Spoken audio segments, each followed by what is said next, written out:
I don't remember his name. We're back with our Necromancer. I want you to note right off the bat, the version number has climbed again. Fixed a bunch of errors between sessions here, guys. Two of them were things that I discovered during that last playthrough that we recorded for you. A third one was something that somebody pointed out on YouTube. Actually, let me get that gentleman's name, because it was really cool. Monday9649 pointed out that the key rebind for toggle keyboard look was not working, and he was right. It was a really easy fix. It's fixed now, at least in this version of the game. So if you're trying to rebind that key at home with the current version of the game, you won't be able to. Don't try, it's a lost cause. The other two things, one was just a typo. In the query of the Wand of Featherfall, there were a couple of words bunched up together, so just a spacing error. I fixed that. And the other one is a hopeful. I don't know for sure if I fixed this. That is that rounding off of the percentage chance of falling through the ice, or rounding off of percentage chances in general, may have been flawed before. I completely rewrote the function that calculates that. Hopefully it's fixed. Otherwise, the outcome of it not being fixed is that calculations of that nature can be off by as much as 1%. No more than that, but 1%. So hopefully it's fixed now. let me jump in. Oh, we don't want to do that. Let's go back. We don't load the game. Alright, couple of other things I didn't tackle or didn't have to tackle. The first one was the Energon. If you remember, I was saying the Energon wasn't casting light enough to light up the area around it. It turns out it's not supposed to. It's supposed to glow in the sense that it flickers, but it's not bright enough to light the area around it. So that wasn't an error. It was an intentional choice made at some point in the past, and I see no reason to revisit that choice. I looked into the fact that I think I mentioned when the boat ran into the raft, it sounded really loud. We weren't that far away, so maybe it was supposed to sound that loud. I thought maybe it was playing the volume at full volume no matter how far away you were, but I looked into the code and it doesn't seem to be the case, so I ignored that one. And finally, the one that I was most concerned about doesn't need to be fixed, because it turns out I just wasn't reading this damn hatchet right. I was claiming when we found this hatchet that when we kill something, we'll get back 10% of our spell points every time we do. That is an enchantment that exists, and at a glance, I misread this for that. What this actually says, verbatim, is plus 10% of current spell points to hit. So this is, for us, an incredible weapon.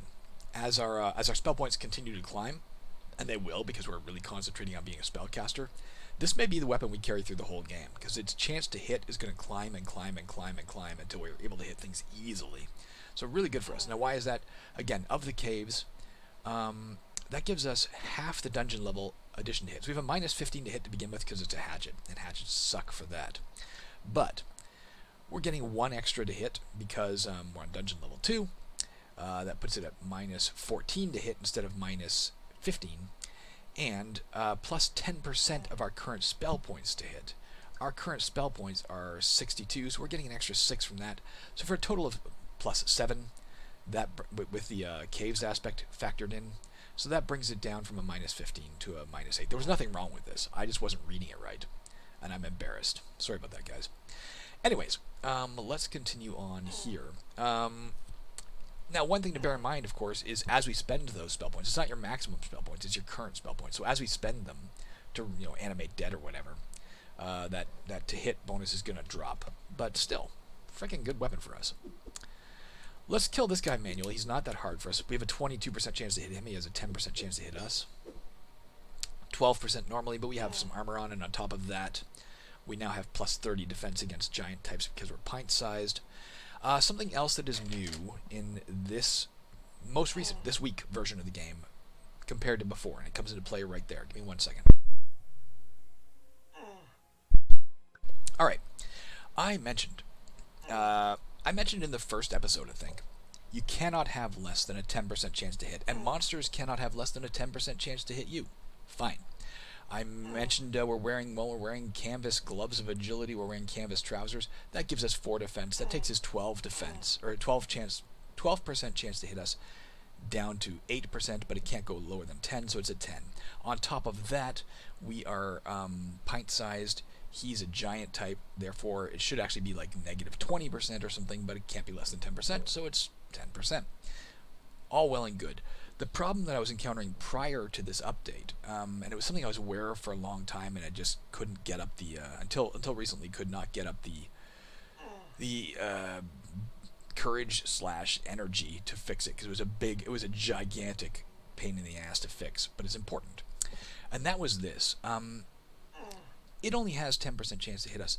If we were playing optimally prior to this update, the smart thing to have done would have been to remove at least the trousers. Maybe we would have kept the gloves of agility on because they're giving us plus 10 to hit with their plus 10 dexterity, but we should have at least removed the trousers. Why? Because they weren't actually providing any benefit, right? Even without the trousers, he's still at 10% chance to hit. And yet I told you, every round of combat, there's a chance that specifically armor can degrade in terms of its condition, and if you get hit, a further chance it can degrade. So it was illogical. The smart move in the past was to remove as much armor as possible before fighting, as long as you had it at 10% or lower.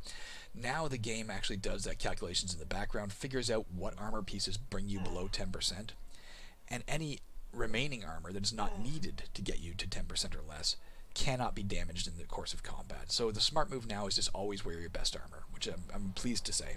Incidentally, when it checks to see what armors are useful for that purpose to get you to 10% or less, it checks them in a random order. That way it's not like every time, okay, your breastplate gets damaged, but your trousers don't, say. Alright, let's finish this guy off. There's that foxfire coming into play. Not that it much mattered right now. We haven't explored much. Alright, we got him. Can't resurrect him. He's not a person. He's a giant type. Ah, crapola. Alright, guys. Here's a minor problem we're facing. So we're coming in through this cave here. We wander around this corner. There's a pit here you can see, but this is not a standard pit. This is what is known as a hole. A narrow hole. So entering this square leaves a percent chance equal to your strength or 90, whichever is lower, of leaping safely across. That's because it's narrow. So our odds of leaping across this are 30%. And if we succeed, if we get across this pit, hey, we got no problems. The problem is, if we fail that, we are going to fall to the next dungeon level. We're going to take 3 to 9 damage for each 10 levels deep we are. So that's 3 to 9 for us. And we're going to be on dungeon level 3 without having explored much of this. I don't see a way around this right now. We don't have yet. There's a perk we're going to get shortly that might have allowed us to deal with this. We don't have it yet. There is no spells we have that can help us to get over this. If we had something that let us walk through walls, we could get around it. If we had something that could let us teleport, get around it. If we had something that could let us fly, we get around it. Hell, if we still had those boots of jumping, we'd put them on and leap across this pit, no problem. But we don't. So we're going to have to try to jump across with a 30% chance to get there. Now again, actually, if we hadn't dropped the ale, we could drink the ale. That would bump our strength up to 80, and we'd have an 80% chance to get across this. Unfortunately, we dropped the ale. So the only thing I can think of to do, let's use our Wand of Featherfall, so that if we fail, at least we're taking less damage when we fall. We'll probably still fall to the next level, and that sucks. But maybe we won't, and if we do, we'll take less damage. Only a 50% chance of this working each time we try, guys. Only one more shot at it. Nah, we didn't work. All 4 tries, it failed. With the lack of anything else I can think of to do, I'm just going to press right. Yeah, we fell. Hole, you don't leap far enough. There's a little minor error, guys. They never end. They never end. You don't leap far enough. It tells us that twice. Far enough. Hole times 2. It's a minor error. Obviously, it doesn't hurt the game any, but it's stupid, and it's my fault. I will fix it. So we fall through. We take 8 points of falling damage. Hole, you've fallen to the next level. And here we are in dungeon level 3. Unfortunately, we didn't get to explore much of dungeon level 2. Our character level is now less than the dungeon level. To my personal math that I do in my head is if your character level is lower than the dungeon level, you're in particular danger. Personally, I like to have the character level as far above the dungeon level as possible. I've had it, on dungeon level 3, I've had it as high as character level 17 or 20. Then I don't feel really any risk. But that's good because it's got permadeath, this game. So what do we got here? We got another lair entrance. That's good. Gives us another chance to explore on this depth. Got another object over here, or trap. This is a thief. We're going to want to kill him as fast as possible for several reasons. You can see his stats. Let's ignore that. The stats are standard. He does standard physical damage. His main special ability is he steals any gold, silver, platinum, or gems he finds in the dungeon, which means literally if he has a line of sight to any of those things, he will ignore you and beeline for them, and as soon as he touches them, essentially that square becomes empty space. He destroys the gold or gems. You can't get them back later. It's not because I think he put it into a magical, safe hiding spot that you can't find it. It's because if you could, then it wouldn't really be a threat, right? You just kill him and get the gold back. So for a game mechanic, you want to kill him as fast as possible so he doesn't take all the gold that's laying around. Let's get him right away. Now, he may not see any gold here anyway, so if he doesn't see any gold, he'll stay and fight us. But let's not chance it. Let's use our life-absorbing wand. There, we killed him. We healed ourselves a bit. And now we're going to cast Animate Dead. That's the other reason why this is good, to get him back on his feet. Once he's on his feet, and he starts killing things for us, he's another zombie. That's good. It could have been a skeleton or a zombie. Let's see if he goes anywhere. Oh, he's fighting something in our square. I don't know if you noticed that. He suddenly fought. Whatever was in our square was invisible. Probably a poltergeist. Let's see if he kills it. For the record, when monsters fight charmed or summoned monsters, there's a chance that they stay there and keep fighting each round instead of pursuing you. But there's a chance they don't. Really smart monsters like geniuses are less likely to stick around fighting a peon and instead will come to you. Really dumb monsters like I don't know, automatons and animal intelligence monsters or lower are more likely to stay. Let's see if he'll if he's fighting it. He's not fighting it. Oh, he is. I can hear it fighting. I think. Oh, interesting. I'm not seeing the little numbers go above the heads here for what damage was done, if any.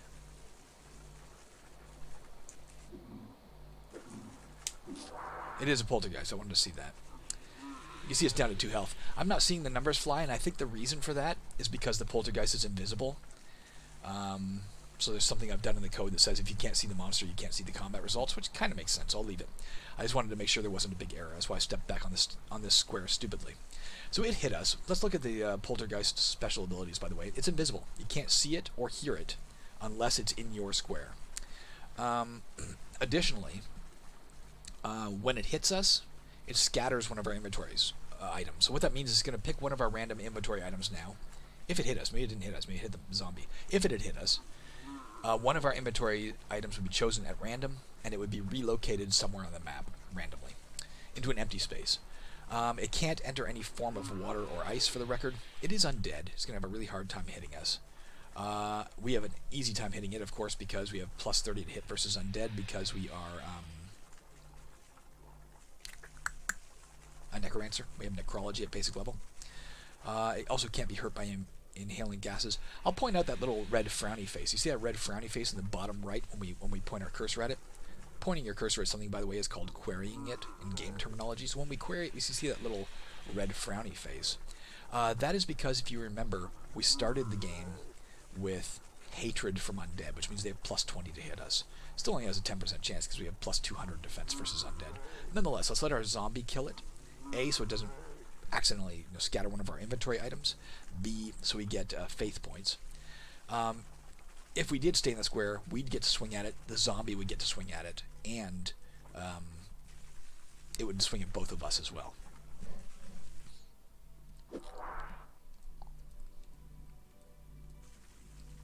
It stepped off the zombie. It's following me. There it is.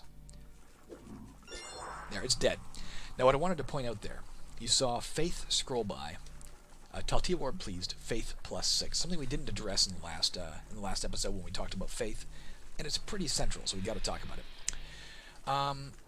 If you remember, when we pointed Talltiowardan, she favors having summoned or charmed monsters kill for you. That's why we got Faith. But it says plus 8 Faith. It probably really should say plus up to 8 Faith. The reason we got less than 8 Faith is because of her attitude. She's interested in us now. She has an attitude towards us of 70% versus 60% when we started, but it's still only 70%. And what that attitude means in regards to your personal god and goddess, beyond the fact that you saw in that first episode, the Talltiowardan Shrine, our chance of successfully using it was based on Talltiowardan's attitude towards us. But additionally, because we worship her specifically, whenever we gain faith, the amount of faith we gain is modified by her attitude. So we'll only get 70% of 8 faith every time we have a summoned or charmed monster kill something. If we committed an evil act, instead of plus 5 faith, we'll get 70% of 5 faith. That's why you really want to get the attitude of your personal deity as high as possible to make sure you're getting maximum faith gains. But it will climb. As the zombie continues killing things, we'll get more and more faith. And her attitude will continue to improve too. Let's see what this is. More gloves. Interesting armor. You found hide gloves of electrical dissipation. P.S. Gloves, boots, gloves, footwear, and legwear are armor types that were only added in 3 months ago. Before that, the only 3 armor types were breastplates, shields, and helmets. Now we also have gloves, footwear, and legwear. So we could keep wearing this. It doesn't give us as much defense. It's only 2 defense, versus the high gloves give us 6 defense. So that's better in that regard. But I kind of like the agility we're getting out of this, right? Plus 10 dexterity. If we took these off, we'd have minus 10 dexterity, essentially, from what we have now. But we would get plus 25% electrical resistance. So anytime we took electrical damage, it would be lowered by 25%. Anytime we could become electrified, the odds would be essentially mitigated by 25%. I'll talk about that. Actually, I'll talk about that now, just because we've mentioned that sort of mitigated before when we talked about the acid resistance, say. So, electrical damage is just one of the types of damage. We saw for instance, the energons do electrical damage. So if it hit us, if an energon hit us, we'd take 25% less damage than we should take, rounded off to the nearest whole number. So that's good. But when I mentioned that it sort of mitigates your chance of becoming electrified, what I meant is this. There are 2 separate ways to become electrified, not 2 specific squares or something you can interact with, but 2 different game concepts at work that can electrify you. One is, you could be told, if you do X, there's a 50% chance you become electrified, for instance, if you're dealing with a square. I think we saw, for instance, no, that's not it. There might be a square of that nature. And if that's the case, then our odds of becoming electrified would be 50% normally, but we have plus 25% electrical resistance, so it would be 25% less of 50%, whatever that is, 38% or something like that, that we would get electrified instead of 50%, okay? So if there's a basic chance of something happening tied to an element, and you have elemental resistance, the chance of that thing happening gets lowered by the corresponding amount. The other way, though, that you can become electrified is if a monster deals electrical damage to you, or if you take electrical damage. Anytime you take electrical damage, there's a percent chance equal to the electrical damage you took that you become electrified. The plus 25% electrical resistance will not lower that percent chance happening after you've taken the damage. And the reason for that is because it already did. You're already lowering the damage you took by 25%. So if we also then said, okay, your chance of becoming electrified is lowered by 25%, you'd be getting the benefit twice. So I just want to be clear on what I mean by all of that. Hopefully that made sense. We got over here, this is an active fumarole. As you can see when we walk around, sometimes I heard it before. There. It can toggle on or off. If you're on it, when it's active, you're going to get burned. And once it turns on, it's more likely to stay on than turn off each turn. Once it turns off, it's more likely to stay off than turn on each turn. So you're best off waiting for it to turn off. If you have to cross one of those, wait for it to turn off before stepping on it. You're less likely to get burned. This is an open basket. Doesn't do anything right now. It's already been opened. Zombie killed something else. We got some more experience, some more faith. And also, you'll note, her attitude towards us is now 71%, because we did something she liked, having that zombie kill stuff. These are shelves. Let's see what's on the shelves. Another amulet. Let's take a look at that. Do we like that better than what we got? I think we do. This is very much what I thought the axe was doing. So Novice's Amulet, if we wear this, we regain 10% of our spell costs after we cast a spell. I think I'm going to swap that out. We're going to drop. Let's drop by right-clicking, or by selecting and pressing D to drop. Let's drop that. Student's Amulet. Let's pass our turn by pressing, let's say, I can press Enter, I think, to pass my turn. Yep. Do I want to retrieve my discarded objects? Yes, I do. Let's press Enter again to say yes to that. And then I'm going to press Shift-A to select Novice's Amulet, hit Enter, picked it up. So I want to keep reinforcing the new keyboard options, guys. I'm going to put that on. We're going to reorganize this.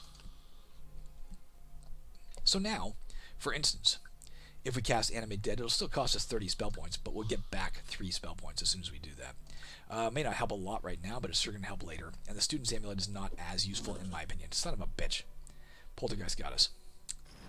Scattered one of our objects. Let's see what he scattered. I heard something unequip, so it was our legwear, our trousers. The Poltergeist pulled our trousers off and threw it away. So it's now somewhere out here. Don't know where. My wife is just getting up. She may come say hi. She does that. Hey. Love ya. Damn it. You can also see okay, let's take a look at this. We hit it for 0 points of damage. Just 0 points, guys. That sucks. Why? Because, of course, it has physical resistance equal to 66%. So however much damage we do, it gets lowered by 66% before being applied. We could eat here. Stuff could happen. As you can see, it might heal us a bit, but well, we could use that healing. It could be high protein, we gain 2 strength permanently. It could be vitamins in the food, we gain 2 max health permanently. It could be poisonous, though. We become mildly poisoned. That, I mean, literally could end up killing us. It probably won't, but it could. It could be disgusting food. We become nauseous for 60 turns. While we're nauseous, we can't fight monsters, like we can't swing at them, and we also can't cast spells. It could be rotten. We could take 1 to 6 poison damage. Great example of what I was just talking about. Let's say we ate that and we took 6 poison damage. First of all, our health would drop by 6. But on top of that, there would now be a 6% chance we become poisoned because of the poison damage. And 7th is delicious and nothing happens. Let's just walk away from it for now. We're obviously faster than the Poltergeist.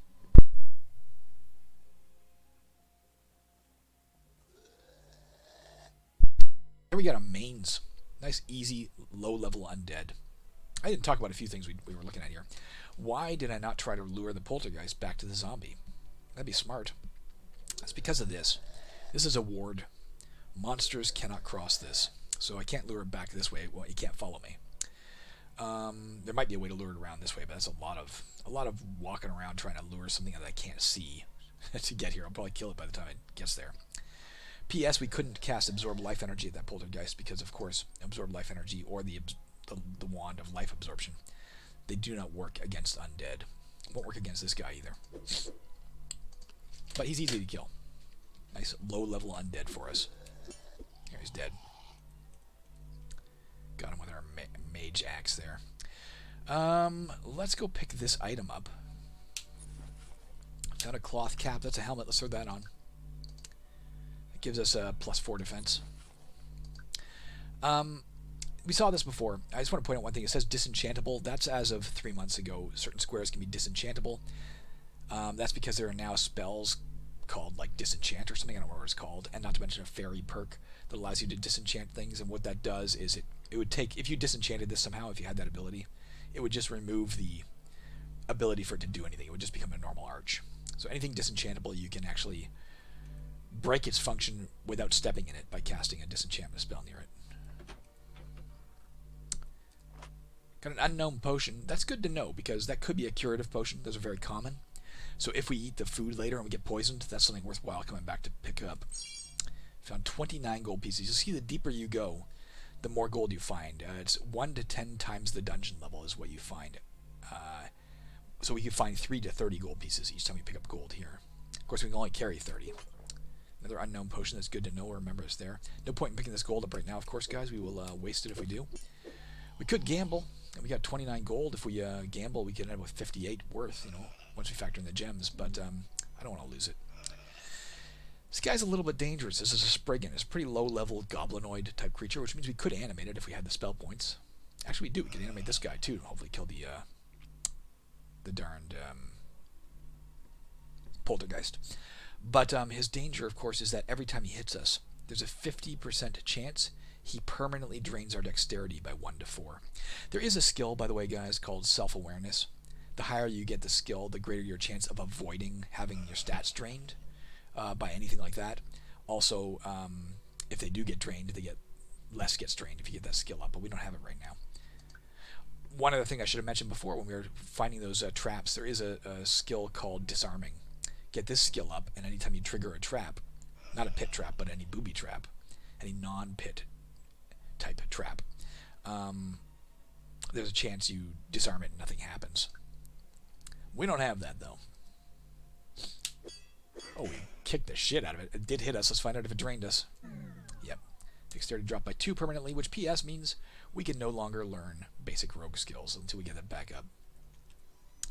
Here is the... Oh, I wanted to animate him, didn't I? Let's go ahead and do it. Angered all the good gods. I didn't notice...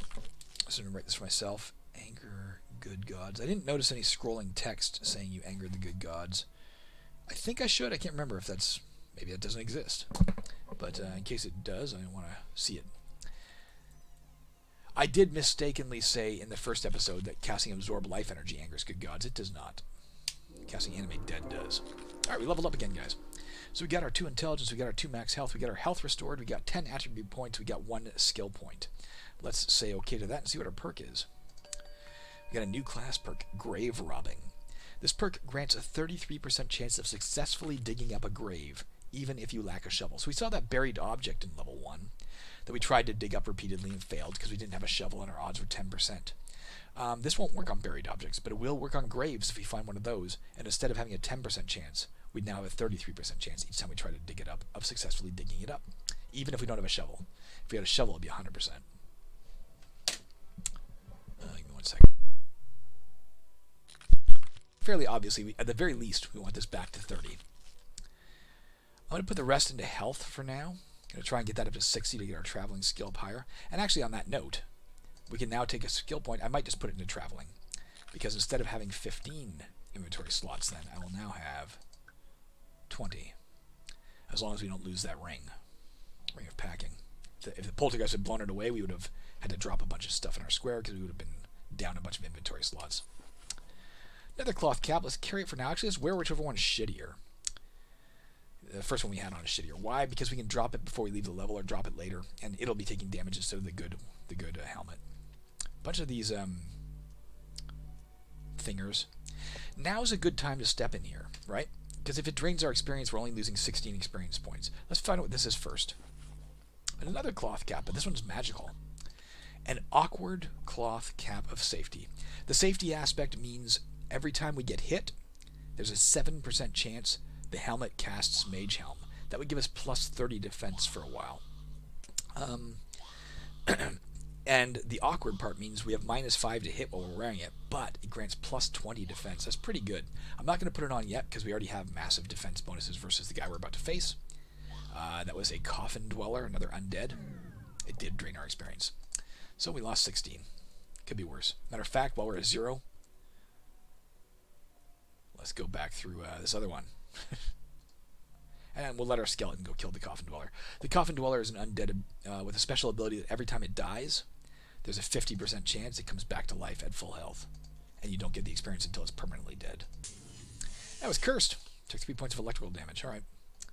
We got our skeleton going over there. Let's just go and fight other things or do other things for now. Go ahead and pick up the unknown potions.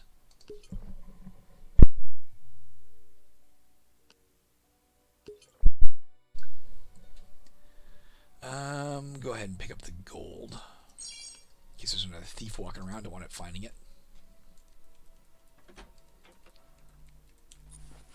Fuck, there's a lot of cloth caps here, guys. Ah, freaking cave in. We've seen those before. Incidentally, as of the last update, I think maybe 3 months ago, as opposed to last update, but there is an option in the option menu. You saw it all shaking there.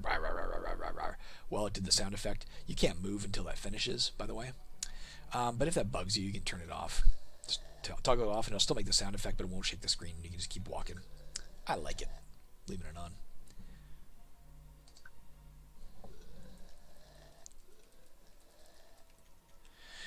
So we have here demonic larvae. I don't think we want to mess with them. I want to point out a bunch of things about them in 1 second.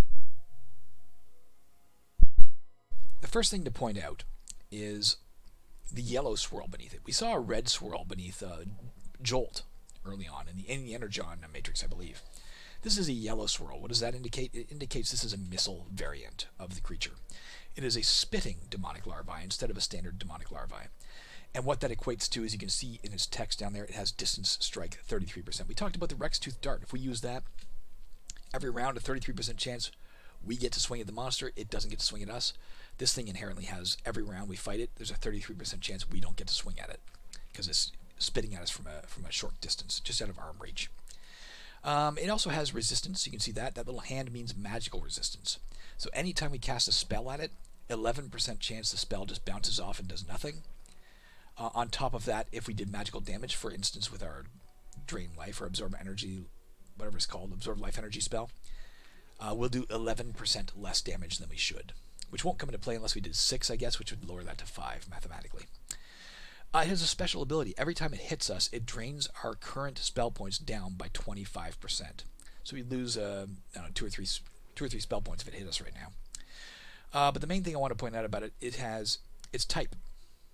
First of all, it's Diabolic / Insectoid. I mentioned there are 9 monster types. This one is 2 of them. P.S. What that means is, if Insectoids hated us and had bonuses to hit us, and Diabolics hated us and had bonuses to hit us, it would combine them and get a much bigger bonus to hit us. That's not the case in this case, but I bring it up to point out a fact. If we had weapons that did extra damage to Diabolics, they would do it to this. If we had weapons that did extra damage to Insectoids, they would do it to this. So it's both type of those monsters. And because it's both types of those monsters, I really don't want to fight it. It's a Diabolic, and that will make Talltiowardan mad if we kill it. So let's try and avoid it for now. If we have to fight it later, we will. Alright, actually, worthwhile to point out something else as well. One of the buttons we haven't talked about yet, down here, is called the Combat State button. Combat State can be set to any of 3 different states. It can be set to selectively fight, which it is, or if we left-click it, or you can see there's also a, if we use a square bracket, that's the one of the hotkeys, / the other square bracket we'll talk about in a minute. But if we left-click this, or press the left-hand square bracket, it'll change our combat state. Now we're in Don't Fight. Press it again, now we're in Fight. Why do we care about that? Well, let's start with the easy one. If we set it to Fight, then any monster we meet, we're going to swing at. It's that simple. We're going to swing at everything we meet. If we set it to Don't Fight, whenever we meet a monster, we are not going to swing at it, period. Doesn't matter what the monster is, we're not going to swing at it. You might want to do this, for instance, if we set it to Don't Fight and walk into the in the Spitting Demonic Larvae's square, we're not going to swing at it, which means we can't risk killing it and can't risk pissing off Talltiowardan. So that's good in this case. Also, you might meet a monster, say, that was really going to be hard for you to hit, and your weapon is almost broken, and you don't want to waste the weapon by swinging at it because you're not going to hit it anyway. You might go to Don't Fight for a minute and just ignore it and hope it doesn't kill you while you walk past it. But the easiest thing to leave it on is selectively fight. And why is that? Well, you can see I mentioned the left. If we press the left square bracket, cycles through. If we press the right square bracket, or if we right-click this square, let's press the right square bracket, takes us to the Selective Combat tab. In the Selective Combat tab, you can see a list of different types of monsters here. The only monsters that are listed here are monsters where I could think of a logical reason why you might not want to fight it. Again, if there was not a monster listed here and you didn't want to fight it, well then, actually, boom, there you're done. But the game comes with monsters that you specifically probably don't want to fight already pre-selected to Don't Fight. So as you can see, at the start of the game, because we worship Talltiowardan, Diabolics are automatically set to Don't Fight. That means we're not going to swing at them by default, so that we don't accidentally risk angering our god. Golems are also set to Don't Fight. That's because all golems in the game currently start the game with 100% physical resistance, meaning any damage we do to them with physical damage is going to bounce off and do nothing. So there's no point wearing down our weapons unless you have a weapon that does magical damage, in which case, you know, or a different type of damage, in which case you might want to go ahead and change that. So let's leave it to selective combat for now. Now that I've explained all that, let's get past this dude. Oh, actually, very important to mention.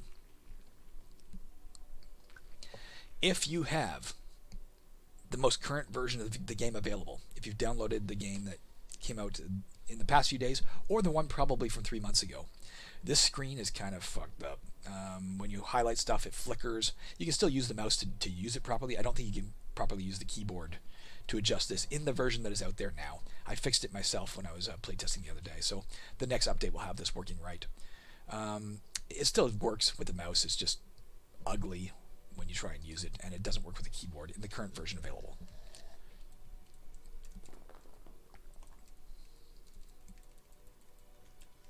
Let's pick up this object. Another cloth cap. What is going on, guys? The odds of this is like Rosencrantz and Guildenstern are dead levels of oddity. You don't want to pick up any more gold because we could find 30. If we try to, it'll give us that warning. But we will pick up this. So we saw the faith suddenly shoot up there as we stepped in the square. That's because either our zombie or skeleton killed something again, and we got more experience for it. But we found a tome entitled Beyond Ale, Volume 1. Great. Now, I mentioned at the start of the game, there are other ways to gain skills besides using skill points, and this is one of them. I'm going to drop this most recent cloth cap.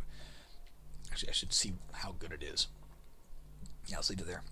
I'm going to pick up the Beyond Ale. Let's take a look at it. So we can activate the tome to learn alchemy skill to the basic level, provided our intelligence is at least 30. Ours, of course, is. Doing so will destroy the tome. So one of the reasons you want to get all of your stats up to at least 30. Again, warrior skills cost us 3 skill points, but if we find a skill tome and we have our strength at 30, we can just read the book and instantly understand the skill. So it's really useful to get your skills to at least 30, and then to at least 60, and then to at least 90 as soon as possible to make sure you can use books and other means. There are still other means yet to get skills without skill points. Let's go ahead and left-click this to learn it. There you go. Our alchemy skill increased, and you saw something shift here, by the way, guys. You saw a sudden shift right here if you were paying attention. I'll talk about that in a minute. Alchemy skill increased. This skill now allows you to identify common potions. It can't tell you if a potion is befouled. So we now have... No, I don't want that. Let's look at the mage skill. We now have alchemy to the basic level. And the reason something shifted here, we had 2 unknown potions. We still don't know what this one does, which means it's not a common potion. This is a fairly common potion, a low-level potion. It's a potion of stamina. If we were to drink it, we will get back 3 to 15 health. It will also take away any temporary afflictions we have. So remember when we had the confusion? If we drank this, we'd get back 3 to 15 health, and the confusion would go away, for instance. We don't know, though. It could be befouled. The only way to find that out is to get our alchemy to expert. What do we got here? Something we're not going to mess with, probably. It's a marble pedestal. We could take whatever's on this marble pedestal, but there's a danger in that. If we do, we could find some jewelry, another magic ring or a magic amulet, or we could find 1 to 3 prayers. These are kind of like scrolls, but different. We'll talk about that later when we find one. But if we do it, there's a 20% chance our faith is reduced to 0. In other words, this is like a holy dedicated pedestal. We're stealing from the gods if we take what's there. We could try it and risk it. Hope we get away with it, but I'm not going to bother. We have 79 faith, and I want that.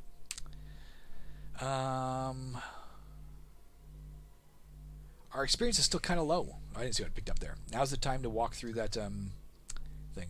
Another wand. Let's stockpile them, guys. We're going to be a wand dude, apparently. A wand of water freezing. Oh, P.S. The reason we found so many wands, of course, in the last level was it was the Energon layer. It mentioned the fact that there'd be a lot of wands there. So this one works just like the other ones.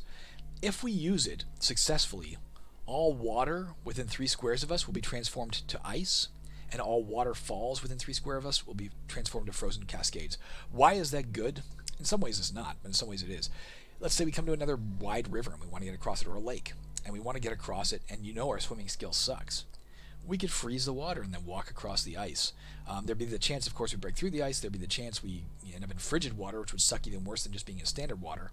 But it might just get us across to the other side safely. Let's go ahead and hit this. It was a spell draining urge. All of our spell points got lowered to 0. Something else just got killed by our summoned dudes.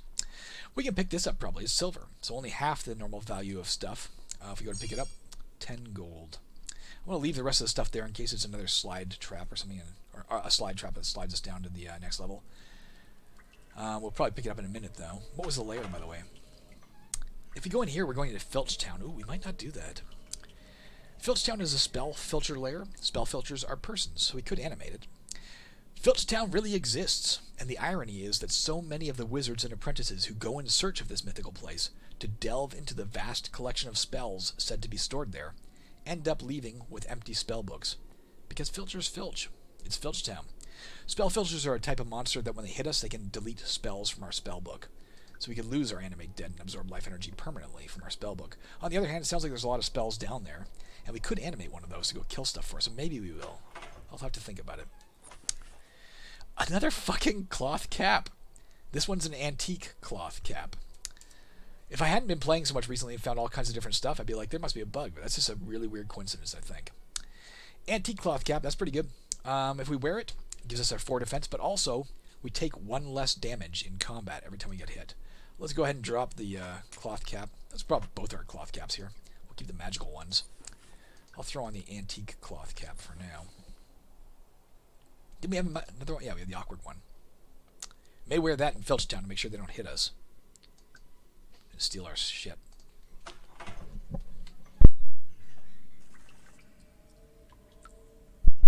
So this is mud.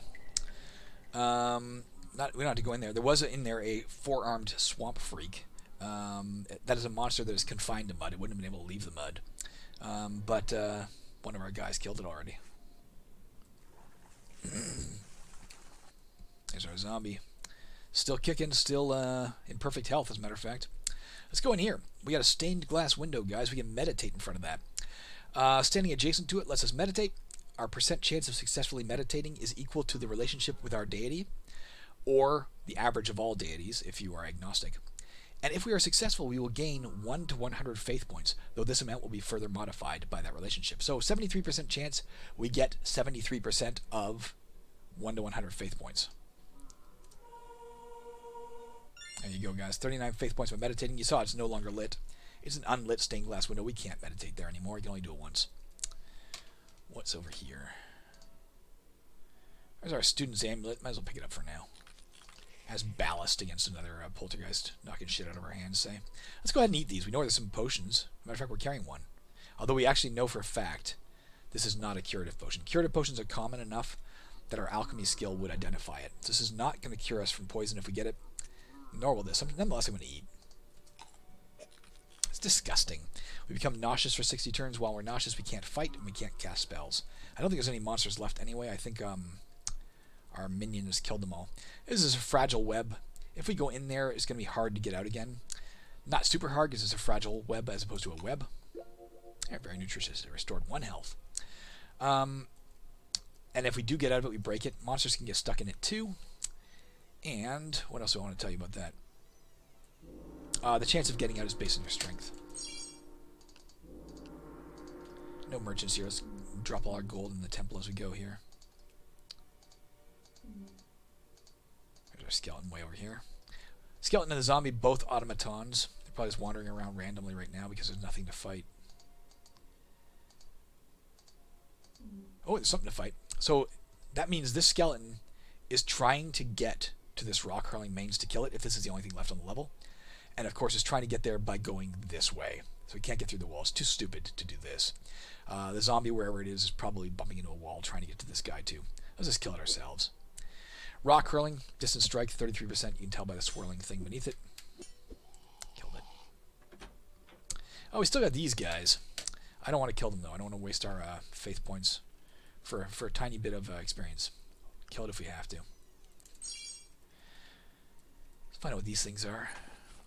Woolen gloves and a feathered hat. The feathered hat's shittier than the cap, so we're not going to wear that. Woolen gloves are actually, I think, better than any of the other gloves we got. Is that true? No. They give us defense 4. We already have the hide gloves that'll give us defense 6 and dissipate electricity, so we'll leave them there. Let's try and get back up here.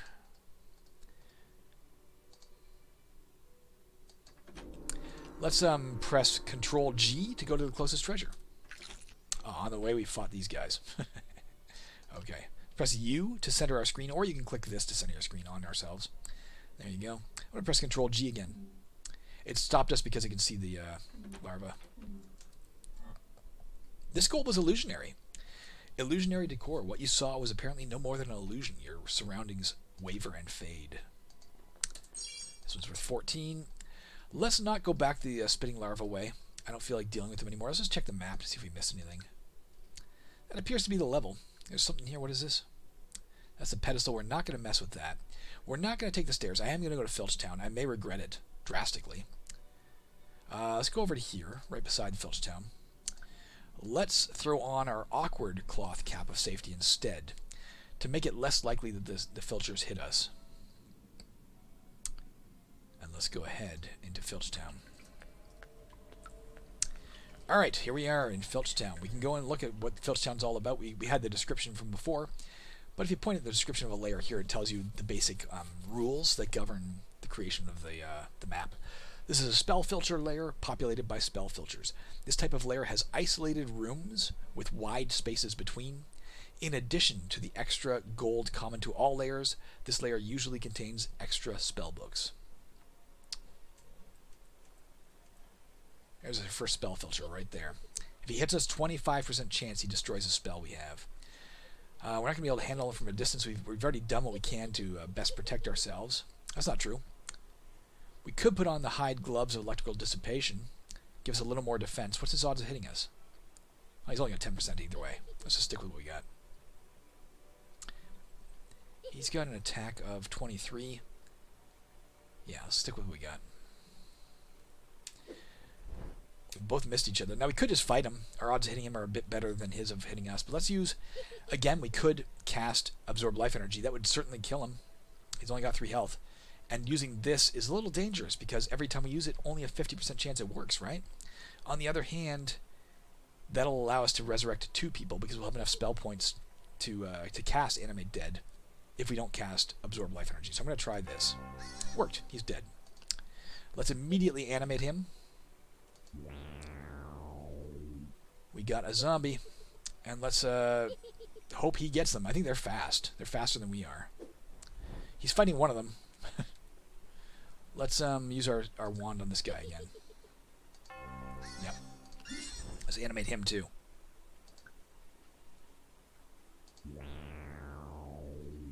Alright, we got a couple of guys working on our behalf now. A Golem Foe Quarterstaff. That is worth picking up, guys. Cool new weapon. Let's drop our old sickle. Let's pick up the Golem Foe Quarterstaff. So what's cool about the Quarterstaff? It is a polearm, a light polearm. It requires 20 strength to use. We can use it. It's innate hit modification. Our chance to hit with it is plus 11. So we'll find an easier time hitting monsters. We got a current base attack of 13. And now we got a current base attack of 36. Much higher. Because, of course, not only do we get plus 11 from this, but we were getting minus 12 from this at present because we used all our spell points. So, much better chance to hit while we're using this. It is two-handed. That means we can't use a shield with it, nor can we dual wield with it. Not that we can dual wield right now anyway, because we don't have the skill. And all damage dealt by this weapon is magic in nature. Now, why does that matter? Remember I told you about golems, for instance? The reason it's called Golem Foe?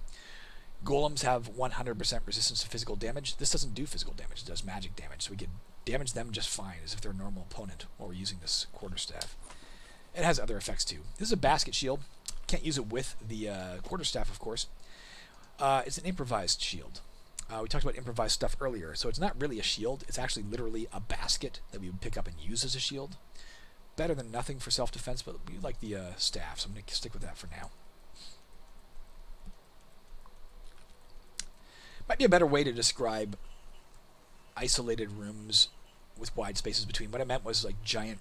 It's more. It uses a generation that's internally called like heap generation or something. It creates like a kind of like a castle environment. Big areas, big open rooms that or hallways that adjoin to other big open rooms or hallways is kind of what it is. Not the normal BSP room generation. New spellbook. Let's pick that up. Haste spell. A is a new spell in our book, and B, it gives us a chance that if the spell filter grabs one, it will grab that instead of ours. What does this do? It is a low power enchantment. Enchantment being one of the spell types. Low power meaning we can cast it because we have basic spell use. All of our spells, of course, are low power. Low power necromancy, low power necromancy. Where did it go? I didn't pick it up yet. Spellbook. This one, low power enchantment, it'll cost us 35 spell points every time you use it. It will increase our speed beyond that of even the fastest monsters for 91 turns. Great way to get away. Let's go ahead and take that. Something worth pointing out. Let's look in our low power spells list. We can see how many spells do we know. We know 3 of them. We know 3 spells out of 7.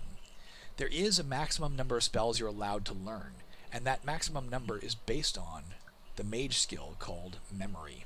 Our memory is untrained, therefore we only are allowed to learn 7 spells. If we try to learn an 8th, it won't let us. If we get our memory skill up, we can learn more spells. There are other ways, of course, to get your memories, to get more spells allowable as well, besides just the skill. Interesting stuff here. Got another shelf. What's beside this? This is a manacled prisoner. There's somebody chained to the wall here. If we let them go, it could be like an NPC. It could be a monster, like a monster was chained to the wall. And if I think specifically a person-type monster, is that right? Yeah, a person. So it could be a person-type monster. If it is a person-type monster, there's a 50% chance it attacks us, and a 50% chance it's instead charmed because we let it go, and it goes around trying to kill things for us. Unfortunately, I kill something else there. Unfortunately, if we want to get it unlocked, we need lock-picking skill, or some means of picking the lock, which we don't have. This is a door. We can walk right through doors, guys. Those minions of ours are doing a great job. Ah, shit. Booby trap. I should be using my wand of intuition and stuff. I'm not. It's an acidic vapor trap. It turns our square to acidic vapor and can turn empty spaces up to 4 squares distant to acidic vapor, as long as the empty squares have a line of sight to this original thing that got them out. You can see the acid vapor. We just took some damage from it. We take damage between 1 and half the dungeon level, so between 1 and 1.5, which should be 2, and is not, is 1. Now, that may or may not imply that my fix on the rounding off numbers worked. Let me write this down for myself. Acidic vapor round off. The reason it may not imply that failed is because I'm not sure I was using that method here. I used to use simply divide by 2, which would automatically chop off any remaining fractions. I've started to go through the game and convert all divide by 2s to round off percentage result 50%, which should take effect and round off the numbers accurately. In this case, if I used the old method, this is accurate. If I use the new method, then my fix for the new method is not accurate. I'll worry about it after this round of gameplay, guys. Yeah, we leveled up. Once we're done Filchtown, guys, we're going to call it quits because we're almost at an hour. Gain 2 intelligence, gain 2 max health, health restore, gain 10 attribute points, gain 1 skill point. Say okay. Our new perk, anywhere but here. It's a racial perk because we're a brownie. We can activate this perk once per map. Doing so will instantly teleport you to a random empty space somewhere else in the map. I mentioned earlier when we saw that hole that soon we'd have a means of circumventing it. Now we do.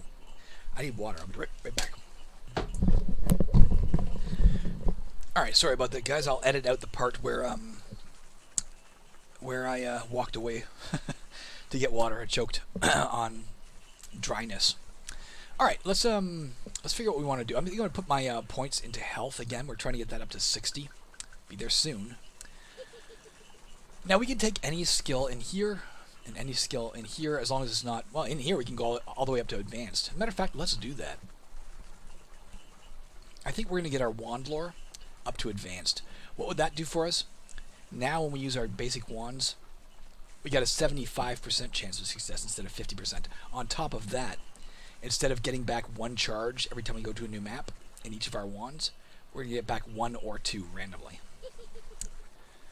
Given how many wands we have, it seemed like a pretty good idea. Why is all this stuff unequipped?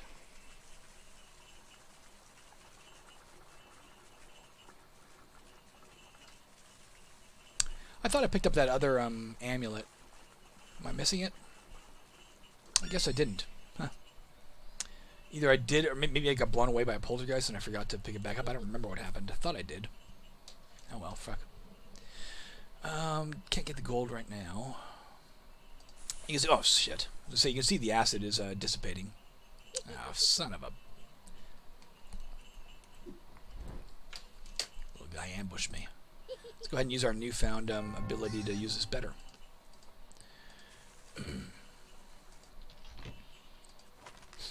A prayer of vampire creation. That's pretty good for a necromancer. Let's drop the unknown potion. Take the prayer of vampire creation. We found our first prayer, guys. I mentioned they're kind of like scrolls, but they're not exactly the same. I don't think we found any scrolls yet either, actually, so it doesn't matter. But let's talk about this. So to use a prayer, all you got to do is left-click it, and you try to do whatever's on the prayer. Prayers differ from scrolls in that when you pick up a scroll, just like a potion, you may not know what it is, unless you have the requisite skill, which is runic lore. At the basic level of Runic Lore, you can identify low power scrolls. At the advanced level, you can identify mid power. At the highest level, you can identify high power. One second. Prayers aren't like that. Prayers, you can identify them automatically. But prayers, unlike scrolls, if you use them, even if you don't know what it's going to do, even if you haven't identified, you use it, it's going to work. It's going to do whatever it's supposed to do automatically. It can be cursed, it can be bad, but it's going to do what it's going to do. Prayers are never cursed, and they're always identified, but you have a chance of successfully doing it, and your chance is based on who you're praying to. In this case, Prayer of Vampire Creation is a Balorazinian prayer, i.e. we are praying to Balorazin to turn a corpse into a vampire for us on our team. Apparently he likes us 54% right now. He is an evil god, so using it will actually please Talltiowardan anyway, whether successful or not. Well, I don't know if that's true. Maybe only if it's successful. I can't remember. But if it works, man, a vampire is way tougher than a zombie, so it could be really a nice ace in the hole later on. Let's find out what's in this armament locker. Empty. Nothing. Tiny health potion. Let's leave it there for now. We'll come back for it. This is foliage. It can be hard to get through, and at this level of dense foliage, it blocks line of sight. But nothing back there. There's a fountain, kind of like the energy barriers, the archways, the archways we were seeing before. If you use it, it's going to have random effects. Unlike the archway, if we step on this, it doesn't instantly take effect. You got to choose to drink from it. You can only drink once. We probably will shortly, but I don't want to yet. Pit trap. I got out of it. Ooh. This might be a little library of sorts. We see some papers lying here, and this is a book cabinet, which unfortunately has already been opened. Maybe they pulled out this stuff and dropped it. Oh, that's a sweet little spell. Let's drop the Prayer of Vampire Creation for a moment and pick up this new spell book. Like the haste spell books, we can learn it. Left click it to learn it. It is Summon Minor Fiend, a low-power summoning spell. Costs 35 spell points. This spell calls forth a summoned, low-power diabolic monster to fight for you. You will receive experience for any kills it makes. Casting this angers good gods. Let's learn that. Now, there's advantages and disadvantages of this, as opposed to Animate Dead, right? In both cases, we're creating a monster to go fight for us. Animate Dead is going to create either a skeleton or a zombie. Those are like level 6 and level 9 or something like that. Maybe level 7 and level 9 monsters. Decent monsters that early in the game, at least, are pretty vicious. Later in the game, that spell is going to be pretty useless. But in the start of the game, it's pretty freaking useful, right? The problem, of course, with it is you have to have a dead body of the appropriate type in order to use it. Also, it costs 30 spell points instead of Summon Minor Fiend, which costs 35 spell points. So in some ways, it's better. It's going to create a nice, powerful monster for you, and it costs less spell points. Disadvantage, you need a body. Summon Minor Fiend doesn't need a body. We wave our hands in the air, chant the chant, and some sort of diabolic monster appears to fight our enemies. So in that way, it's better. Unfortunately, it costs 35 instead of 30. In that way, it's worse. But also, when it says low-power monster, what that means is a monster randomly chosen between level 1 monsters and level 10 monsters. So it could theoretically summon something even more powerful than the zombie. But it also could summon like an Energon, something really weak that's just going to die in one swing anyway. So it's kind of a more gambly way to summon things. But if you can't find a dead body and you want to please Talltiowardan, hey, it's great to summon some stuff and have them go fight her. Have them go fight the monsters. Let's pick that back up in a second. Let's grab this first. Okay. Spellbook. A Spirit Guardian spellbook. So cool. This is one of the new spells that came in the version that just released this week. Spirit Guardian. It is, again, a summoning spell, a low-power summoning. It only costs 8 spell points to cast it. This spell, for 60 turns, ensures that no monster may attack you or cast spells at you if you're asleep. Let's learn that. I'll come back to that in a second.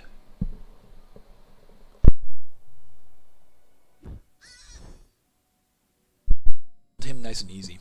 So if you're asleep, we haven't seen a chance to do that, but there are times when you can take a nap. You can go to sleep. Remember, actually, Talltiowardan will like it if we do. Also, monsters can knock you asleep, like if they cast a spell at you or something. But the problem with sleeping is if you're asleep and a monster attacks you, it automatically hits for maximum damage, and then you wake up, and you won't get the benefits for sleeping because you got jolted awake. You can only sleep once per map, at least consciously and intentionally, only once per map.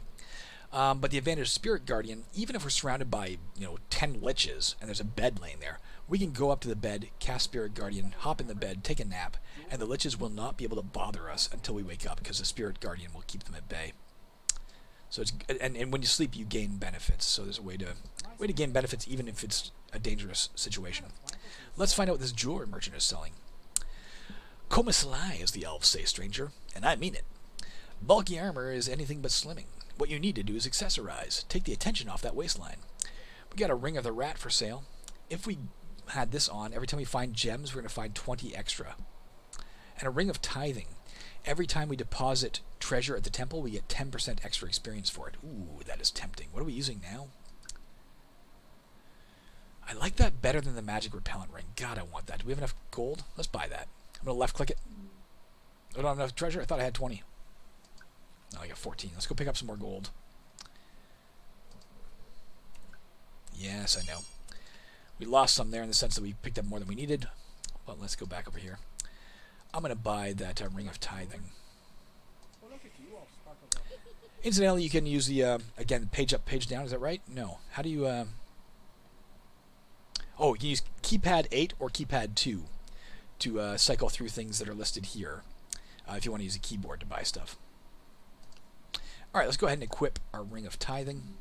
Oh, we got to unequip one. We got two. It doesn't know which one to unequip. Let's unequip the magic repellent ring. Put on the Ring of Tithing. Let's reorganize. And we'll probably drop one of those rings. As a matter of fact, we'll do it right now. Let's drop the magic repellent ring in favor of the Prayer of Vampire Creation. A Golem Foe Knife of Divine Influence. Man, we get a lot of Golem Foe stuff. Let's drop the Rex Tooth Dart. Let's take the Golem Foe Knife. So the Golem Foe aspect, you already know what that does. All damage dealt by this is magic. And Golem Foe Knife of Divine Influence. Every time that we... Oh!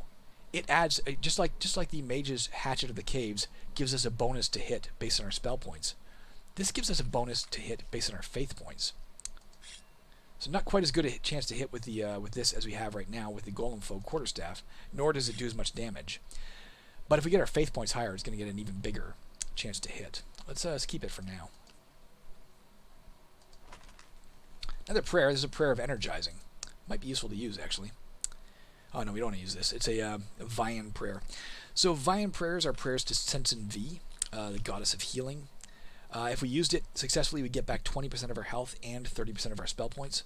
But she is a good goddess, and it'll make Talltiowardan pretty mad if we pray to her, so let's not do that. Let's just keep walking around.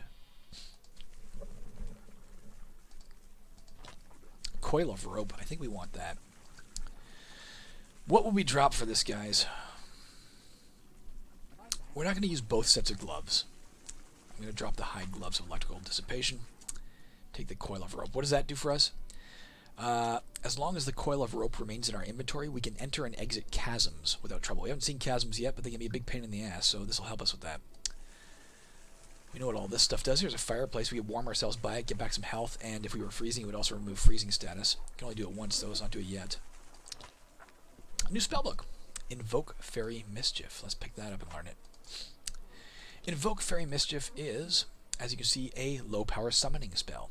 Costs 10 spell points. This spell causes the monster you are fighting, so the monster in your square, to become dizzy for 1 to 3 turns, halving its attack.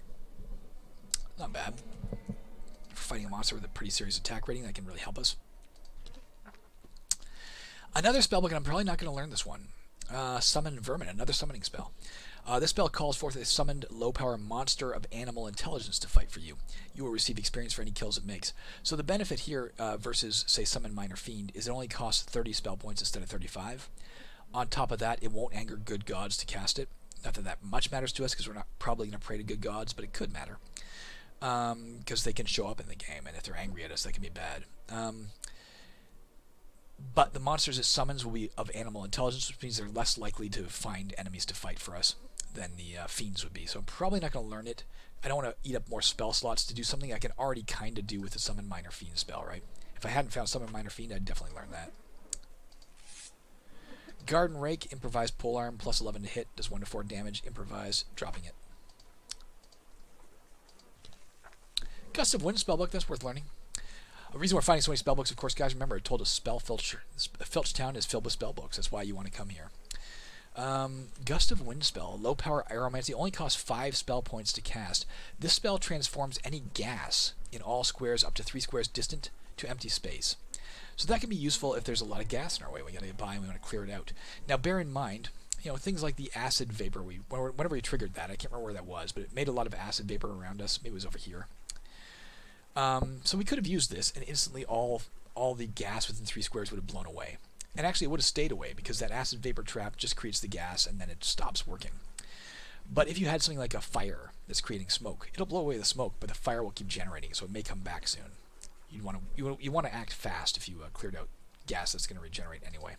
You know what? Before we gather any more treasure, or any more objects, let's start dropping our gold off here, in case we hit a trap that messes us up. Let's press Control G, go to the nearest treasure. Yes. Press Control T to go back to the temple. Let's press Control G. Enter. Control T. Control G. Control T. Control G. Control T. Control G. Control T. Control G. Enter. Pass our turn. Pardon me, I didn't pass my turn right. There we go. Yes. And Control T. And Control G. There's no more path. It won't take you to, for instance, a coffer. It probably should. Let's try and open this. Not too heavy. What's over here? Nothing. A Wheel of Fortune. If we had our gambling skill up, man, could we be cleaning up on this level? We do not have our gambling skill up. Talk about that when we go to leave. Yes, I will absolutely learn this. This is worthwhile as a way of teaching you something else about the game as well. Spellbook Instant Weapon. It is an instant weapon spell. It is low power conjuration, another spell type. In brackets, a cantrip. It is worth 5 spell points. This spell conjures a random light weapon, which will disappear in 5 to 10 turns, or if dropped. Cantrips don't count toward your known spell count. We've kind of already got the Wand of Electric Touch in case we find ourselves weaponless, but this could summon some sort of weapon for us to use, and it's light, so we know we'll be able to use it, since that's all we'll ever be able to use as a necromancer.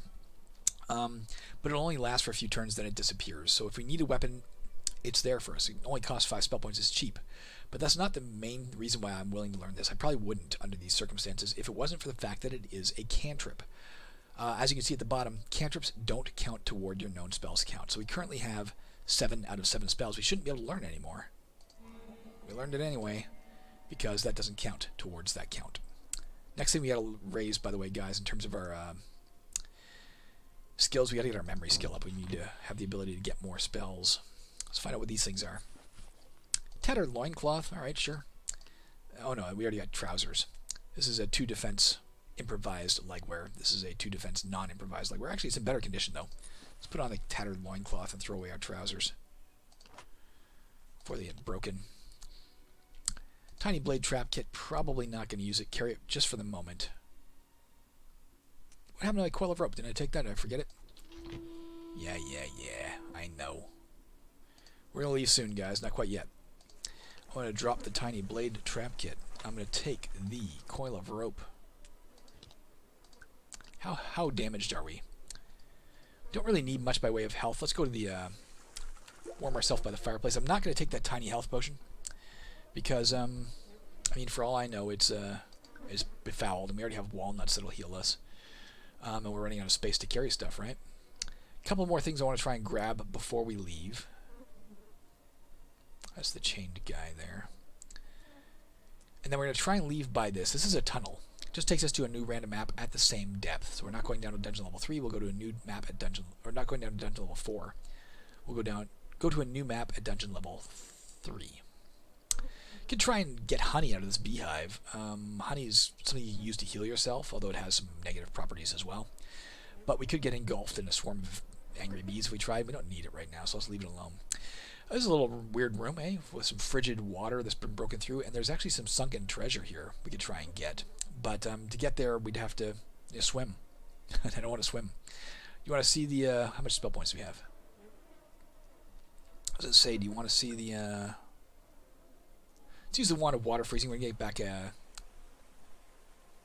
stuff in it anyway later. Charges failed. Okay, I shouldn't have done this. This is waste of it. There you go. And you can see what it does. Now we can walk across this, although we can't get the treasure anyway. It's gone, embedded in the ice. Okay, nice magic item. Let's eat our walnuts. For the sake of using them, get back 10 spell points. Let's take the Crown of Motherhood. What does it do? It is a high power magic item. It's a very powerful magic item. We cannot use it yet. We need expert magic item use before we can use it.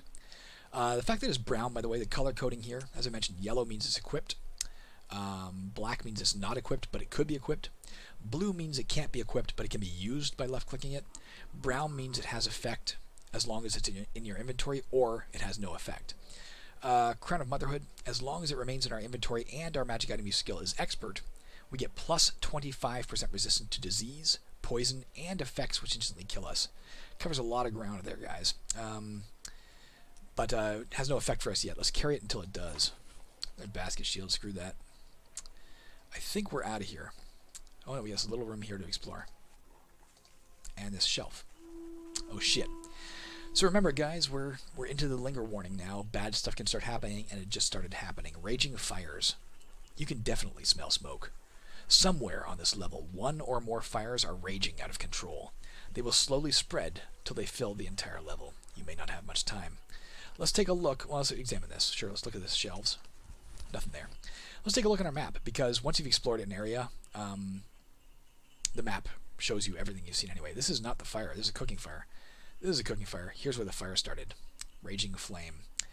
As you can see, if we step in that square, we're going to take 2 to 20 damage of heat. Also, it can generate smoke adjacent to it, but also, because it's raging, it can spread. Interesting. Why does it not tell me that there? There's another little error. Raging flame description. Spread. The fact that it says raging as opposed to not raging lets you know that it's going to spread, but it should tell you when you point at it that, hey, this can spread. Let's run up to this tunnel, and let's stay on the map so we can see it spreading as we go. There you go. I spread a little bit. Spread to here and here. And this is also Raging Flames, or it's a huge Raging Flame as a matter of fact, so it does even more damage, and it can spread as well. If we were to keep passing our turn here, you'd see it spread more, but we're also risking more negative events occurring. We didn't drink at the fountain. Do we want to? No, I don't want to. Not at this point when there's danger afoot. Let's go into the tunnel. Something I haven't mentioned yet, haven't had a reason to mention it yet, is whenever you go to a new map, you get all of your spell points back. So when we get to the other side of this tunnel, we will be back to 70 spell points. So if you have a spell that has a duration, that lasts a while, it's a good idea to cast it before you leave a level, because you're going to get all the spell points back anyway, and it'll still be running when you get to the new level. We don't have such a spell, so there's no point. Let's say yes to this. Alright, here we are in Dungeon Level 3, Character Level 4. We're going to save the game right now. We'll talk about what we're looking at when we get back tomorrow. Thank you guys for watching. Hope you're enjoying it. Hope you're learning a lot. And yeah, any questions, any observations of bugs that I haven't noticed, let me know. And meanwhile, I will work on fixing all of these bugs that I have noticed this time, because, God, there's just always bugs. It makes me sad. See you later.